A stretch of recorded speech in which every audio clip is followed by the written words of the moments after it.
You are about to witness one of the most ridiculous games of chess ever played. This game holds the record for the latest first capture. It happened in the 10th round during the World Junior Chess Championship in Stockholm in 1969. Kenneth Rogoff has the white pieces and Arthur Howard Williams has the black pieces. They also both went on to become titled players. This electrifying game starts with the most explosive move. Boom! C4, ew, the English. Knight F6, and I get to be happy. Yay, D4 on the board. Black strikes back with the less explosive C5. Does white take? No, D5. I am warning you now, you might want to look away from your screen for a moment. E5, en passant is possible. Does it get played? No, Knight C3. He should have just resigned. Why didn't he en passant? Next is D6, followed by E4, creating the most beautiful pawn structure known to mankind. Next is G6, transposing to the King's Indian. H3 follows, Bishop G7, and then Bishop D3. Gotta defend that pawn. Never know what can happen, right? Black is calculating over 80 moves into the future and isn't worried about developing any of their pieces, so they castle. I forgot to turn my eval bar on. Let's recap very briefly.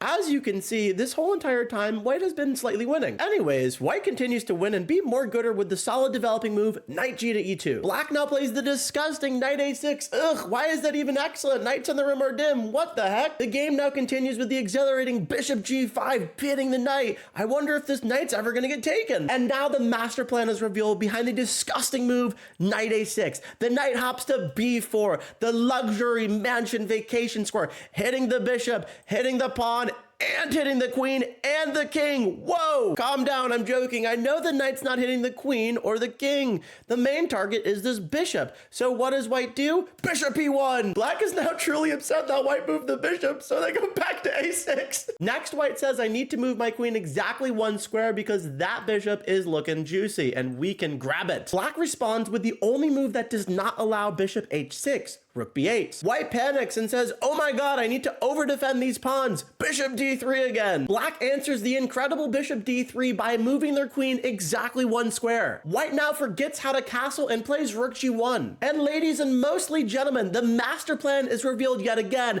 Knight B4. What does white do? Bishop E1! Black now utilizes the fact that they move their queen exactly one square, Knight E8. A3 is played, the knight cries and goes back to A6. White now wants to double down and convince their opponent that rook G1 was not a castling mistake but intentional. G4 is played. Now the bishop dance begins. Bishop F6, Bishop H6, Bishop G7, Bishop G5, Bishop F6, Bishop A6, Bishop G7, Bishop E3, ending the bishop dance. Black now asserts dominance by moving their king exactly one square. White says, how dare you, and returns their bishop to D3. Black moves their knight and white is feeling left out, so they move theirs. And I promise you, you will never guess the next two moves. Knight G8, followed by rook B1. Black continues to assert dominance, so they move their queen exactly one square. Ben Feingold, if you're watching, I warn you now, you might want to turn the video off now, because white plays F3. Black responds by moving their bishop exactly one square. White literally does not care about double pawns and plays Knight B5. Black defends A7 by moving the rook exactly one square. White then laughs and said, I never actually wanted my knight on B5, so it goes home. Black responds by critically moving the rook exactly one square. White then moves their bishop exactly one square. Black then moves their queen exactly one square. White then moves their queen exactly one square. Black then moves their queen exactly one square. White now wants to confuse black, so they move their bishop exactly two squares. Black responds by moving their bishop exactly one square. White responds by moving their bishop exactly two squares. Now I bet you'll never guess what black does.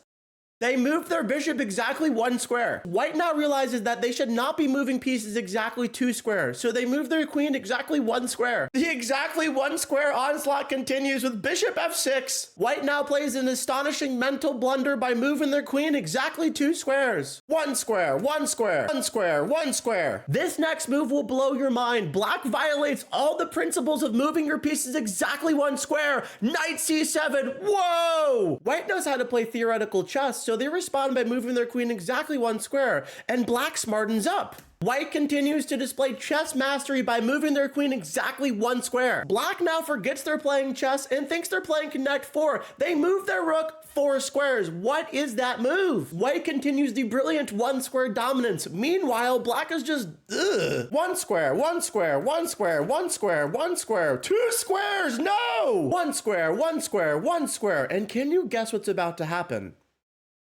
2 squares, no! After this 2 square nonsense, white continues to move 1 square. Black is violating major principles and moves 3 squares. What is happening? It is now very clear that black has thoroughly confused white, so white violates every principle of chess. Knight a2. What? Black's pretty confused and doesn't even know why they have a bishop on a5, so they go back to d8. And white's confused too. They don't know why they have a knight on a2, so they go back to c3. Black now offers a queen trade, and white declines it by moving their bishop exactly 1 square. Black gets scared and goes home. White now does the unthinkable. They move their rook all the way across the board. Black says it's time to push a pawn. White says, I need to move my rook exactly 1 square. Black's bishop returns to a5. The knight returns to a2. The bishop is very worried of being captured by the knight, so it goes back home. White's about to move their knight. Do you think they go back to c3 or maybe move this knight?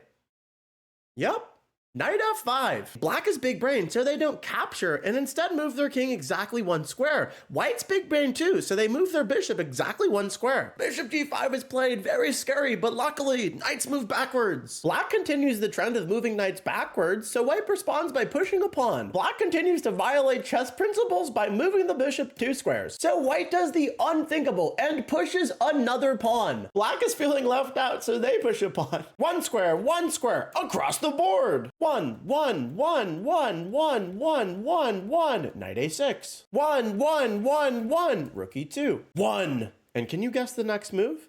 Knights move backwards. 1, 1, 3. We have a little under 30 moves before the first capture. And I think you guys understand the nature of this game. So up until the first capture, I'm just gonna keep counting how many squares the pieces are moving. 1, 3, 1, 1, 1, 2, 1, 1, 1, 2, 1. Knights move forwards. Knights move forward. 1. Knights move forwards. Knights move backward. 3, 1, 3, 1. Knights move backwards. 1, 1, 1, 2, 1. 2, 1, 2. Knights move forward. 2, 1, 1, 2, 1. Knights move backwards. 3, 1, 1, 1, 1, 1, 1, 1, 1, 1, 1, 1, 1. Knights move forwards. Knights move backwards. 1. Knights move backwards. 1. Knights move forwards. Knights move forwards. Repeat after me.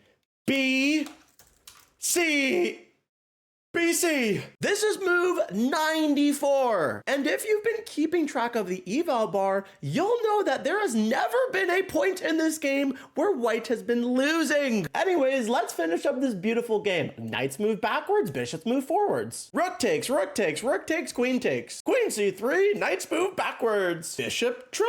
Nope, bishops move backwards. Knights move forwards, knights move forwards, knights move backwards, knights move backwards. Bishop pin, queen move. Suspicious king move into the only blunder of the game. Pop quiz, why is this a blunder? Comment why. And if you didn't know, this king move blunder allows us to push, promoting to a dragon bishop. Black takes. We recapture, promoting to another dragon bishop. This, of course, is theory. The game finished with bishop move, knight move, bishop move, pawn push, bishop move, queen move.